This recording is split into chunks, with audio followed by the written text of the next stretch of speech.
What's up, guys? Welcome back to the YouTube channel. It's race week, Knoxville Dragway. We're doing the Turbo John's backwards brawl this weekend, Saturday.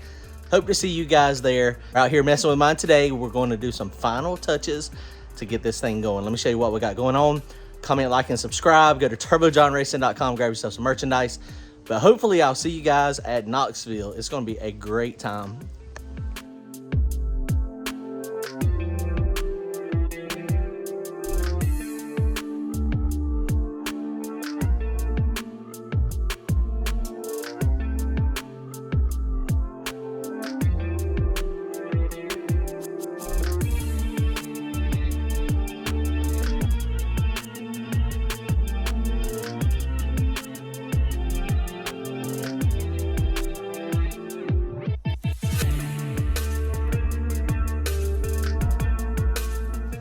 All right, guys, so real quick, we're going to put the TBM brakes on today. It's going to be really fast, I hope. Hopefully it won't be too bad. It should be pretty painless. I've already assembled the brakes, the rotor, everything. We got our TRS, Thomas Racing Service, struts up front. I think this weekend is going to be awesome. Hopefully the car is going to perform really well. So we'll see. We'll see how it goes. All right, let's get these things on. We're going to do the front brakes real fast. And once I get the brakes, once I get this side off, I'm going to give y'all a direct comparison on the weight savings between the 4-piston Wheelwoods, and that's a street style brake, and the race style brake, the TBMs. All right, here we go.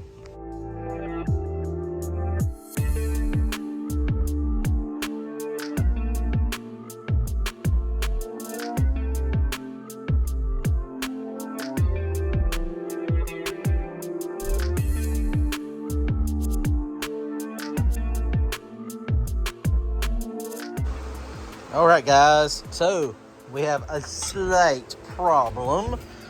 Oh, I don't know how this is gonna work or not. It is what it is. We're gonna make it work for this race. I mean, there's no choice. The problem is, if you can point it out, the line is going into the top of the caliper. So these are left and right, which, I mean, they're the same caliper. But typically you want the line down on the bottom, the air bleed up top. But my line is too short to make it there. These long travel front struts, these things are bad to the bone. But that extra 2 inches of travel in the front, now my line's too short.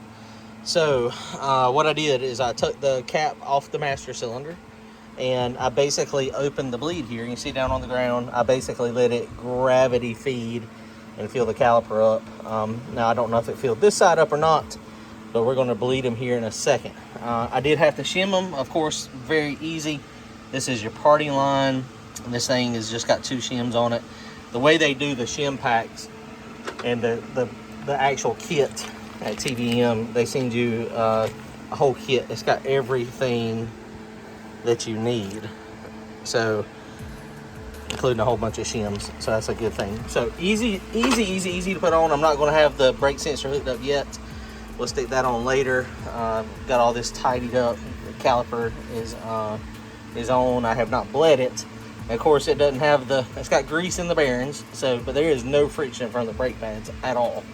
And of course, we haven't bled it yet, but you can see the way these things, they retract back. This thing is pretty easy, pretty cool, and they'll go out and touch the brake caliper, but then they'll retract just a little bit. So we're going to bleed these here in a second and see if it works with it down at the bottom. The other thing you have to do is go ahead and take this thing and make it so that the back brakes get a little bit more work than the front ones. And that's, one of the things with braking. I had never really thought about it, and Doug mentioned it on one of his videos. Typically on a street car, you want the front to do most of the braking, but on a race car, you got this little teeny tire, and it probably doesn't, it's not going to be able to do a lot. You see people lock them up all the time. I see people lock them up in the back too if they're misadjusted, but this is what we're going to do, and I think he's absolutely right. I've already adjusted my proportioning valve, so we'll be good to go. All right, guys, so we just bled the brakes. Chase is in there now, and they bled pretty good. They didn't actually have much air in them at all, but check this out. They do retract to where there is no pressure at all. on here. Chase, push it down. Okay, let off.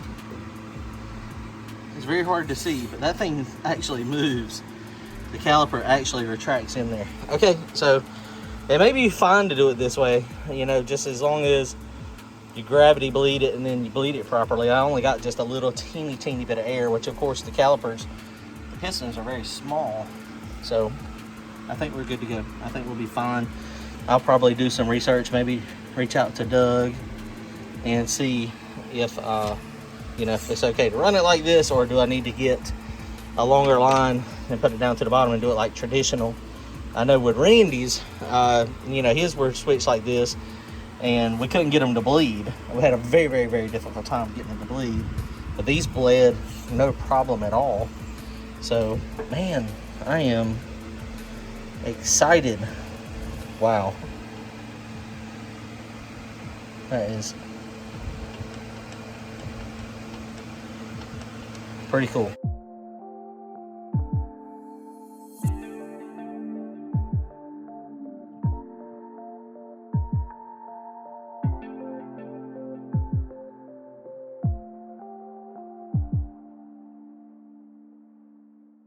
All right, guys, you saw the weight difference, and I've got the bearings already in this too, so I wanted to make it fair. Just the whole rotating assembly, the bearings, the caliper, and the bracket. Both of those. Now, granted, that is a street style brake, but 6 pounds per side, 12 pounds total on the front. I'm happy about that. That's less weight I got to put in the back.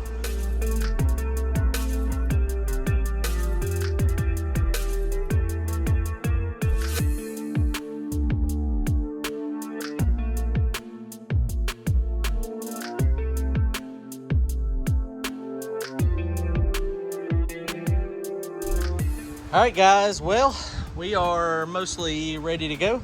Made some adjustments in the back, added a little bit more weight in the rear.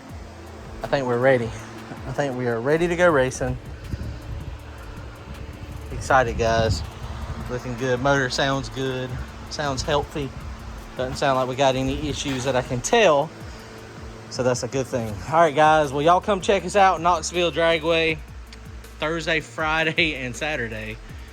We do have a rain date for Sunday if something happens and we can't get it in on Saturday for some reason. You know, the weather is what the weather is. It's summertime, so you get pop-up showers.